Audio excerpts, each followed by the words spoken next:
one, you can imagine yourself getting out of that painful environment, getting away from wherever you are, for whatever reason, working past it, and allowing yourself to envision yourself beyond it, somewhere that you were before that was much better, somewhere where your family is, your friends are, and somewhere that is not a place of pain, a place of some kind of misery. And then there was the other reaction. The other kind of reaction is that of not wanting to think about being somewhere else, where you want to be, not thinking about where you want to be, or even wanting to talk to the people that you want to be with, whether it be over a phone call or a letter or a visit, because to have that reminder that you could be elsewhere, where you were before or where you want to be, makes the experience that much worse. And this was kind of my experience in, rehab twice. Well, technically 3 times, but the third time wasn't for very long. Rehab twice. This was many years ago. And psych ward once. And in those places, I didn't actually want to make phone calls or have visits from family members because it actually made the whole experience worse. I wanted to acclimate to my environment, and I didn't really think this, I just naturally did it. I wanted to acclimate to my environment and exist as I was there without having intrusions of what life was before or what life will be soon. I just wanted to have my source of gravity being the rules of this place that I was in, basically.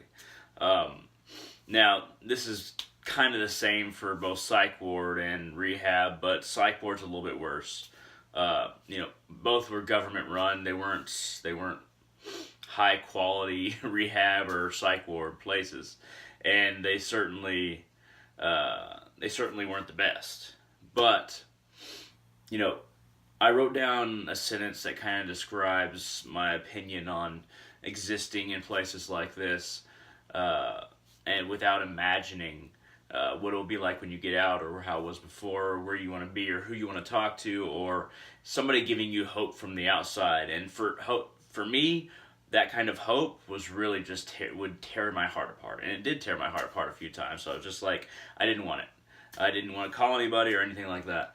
When in dark waters, it's better to swim than to imagine a boat.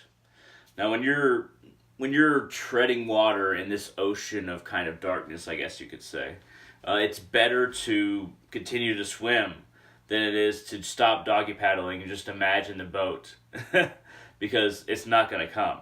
You have to survive in the environment that you're in and try to get to safety in whatever way you can. Maybe a boat will come. Maybe you'll have a newfound hope, a newfound ability to travel a path beyond this kind of pain, and maybe that kind of boat will come. Maybe you can find an ally, a friend, who maybe has a piece of wood that's really really buoyant, and you can go for that. This is a big analogy. I don't know why I'm extending it this much, but regardless, you have to figure out how to survive where you are.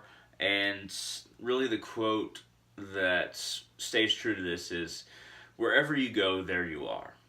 Now, anywhere can be home, anywhere can be, you can acclimate to any place, any time, any group of people. You just have to be willing to survive in those waters. You have to be willing to tread those waters.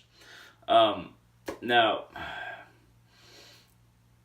a lot of people who want to imagine or get visits from relatives, or imagine, getting out of a place, or get phone calls from friends and family, talking with support.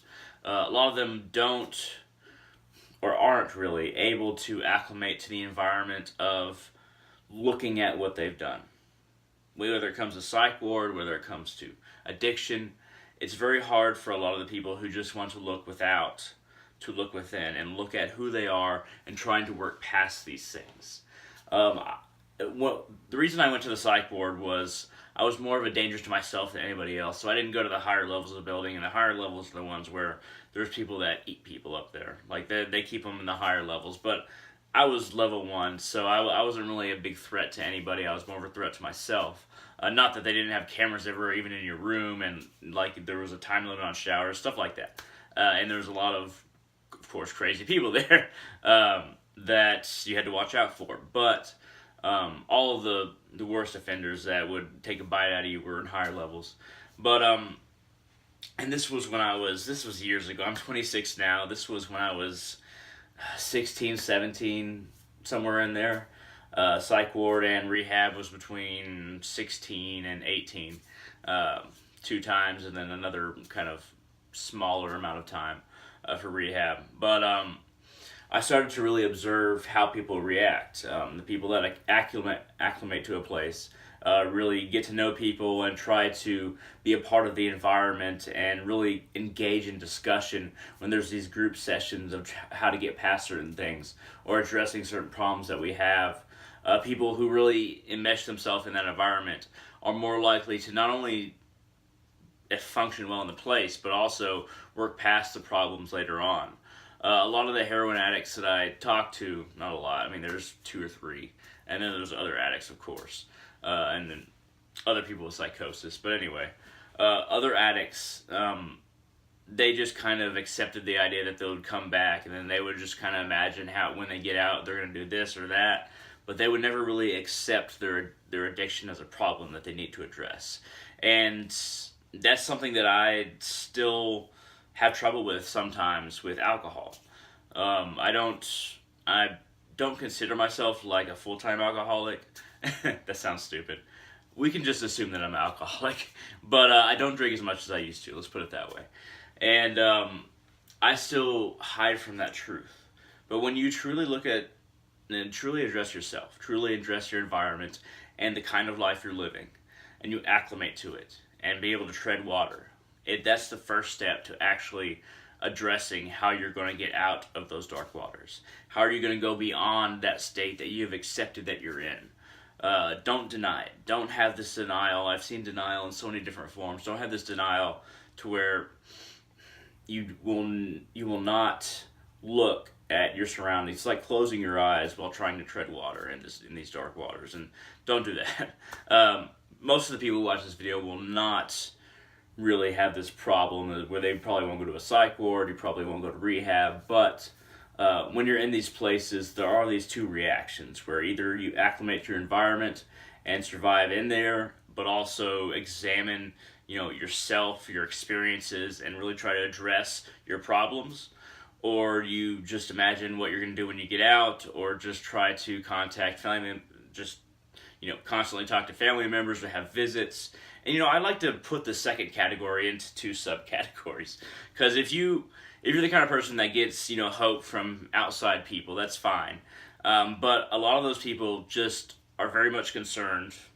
Let's just say 50% for the sake of this.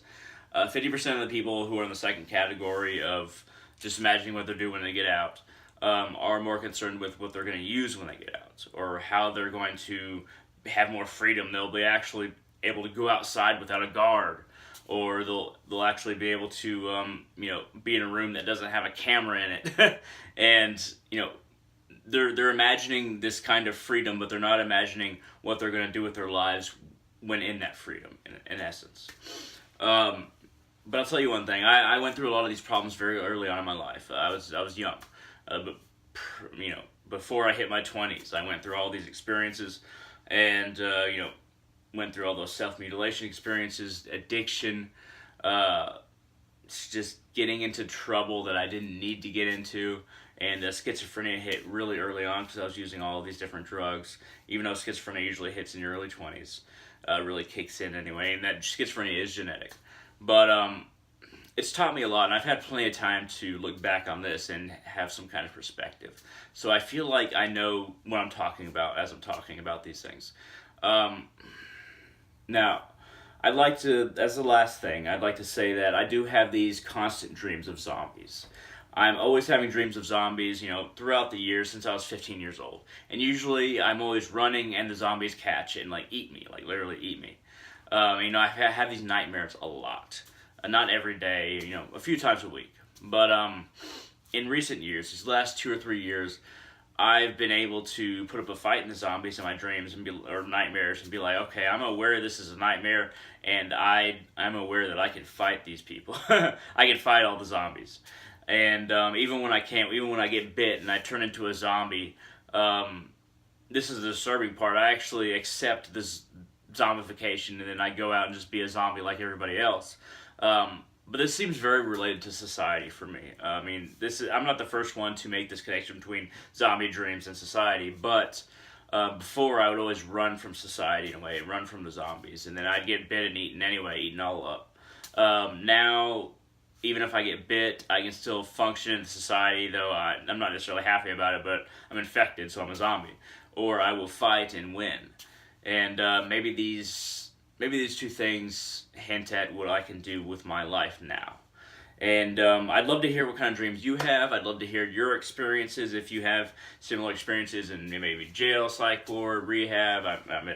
I got bailed out of jail a few times, but I got bailed out, so I wasn't really in the population, of course. But if you have any questions about my experiences, or if you have any experiences you want to share, feel free to shoot down in the comment section below. If you like this video at all, hit that thumbs up down there. I'm a very open person, so I understand if you don't want to share your experiences. But I will include a link to my Facebook account in the not in the comment section, in the information section below. And it's www.facebook.com/hunter.salazar. And you'll be able to find me on Facebook if you want to talk about some of your experiences, and maybe if you have some questions you want to ask in regards to advice, I will be able to help you with that to a certain degree. I'm not an expert on any of this. I've just been through some shit. So anyway, thank you very much for watching. I hope you enjoyed this, and all of you have a great day.